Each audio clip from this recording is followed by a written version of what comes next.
बहिनीलाई जिन्दगीमा सबैभन्दा मन पर्ने कुरा के होला?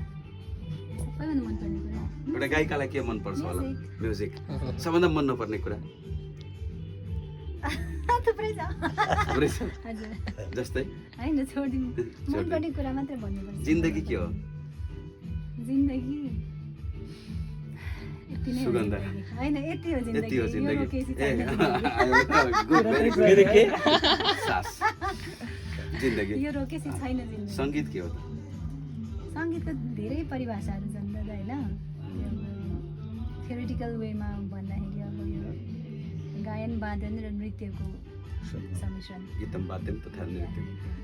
जीवनलाई सहज बनाउन के गर्ने होला हाम्रो आमामा यो त इन्टरभ्यू भयो त हैन सहज बनाउन के हुन्छ जिन्दगीलाई हैन हामी कलाकारहरूले एउटा दर्शक सहज श्रोताहरूलाई बनाउन? के गर्यो भने सहज हुन्छ धेरै जना तनावमा हुनुहुन्छ के गर्यो भने जिन्दगी इजी बित्छ बहिनीको लागि अलवेज स्टे पोजिटिभ भन्छु म चाहिँ अनि लाइफमा जे हुन्छ नि एकदम सबै राम्रोको लागि हुन्छ होइन Good, good. तपाईँको लाइफमा मेरो लाइफमा जे हुन्छ त्यो एकदम सबै कुरा चाहिँ राम्रोको लागि हुन्छ त्यसैले सबै कुरालाई एउटा लेसन लिनुहोस् होइन अनि स्टे पोजिटिभ या एकदम कुल भएर बस्नुहोस् है टेन्सन Good. नलिनुहोस् सबैको लाइफमा दुःख छ होइन तपाईँको लाइफमा मात्रै छैन सबैको लाइफमा छ वाउ वाउ नाइस सबै- always be positive Nice. Always be भएर पोजिटिभ बस्नुहोस्, be positive।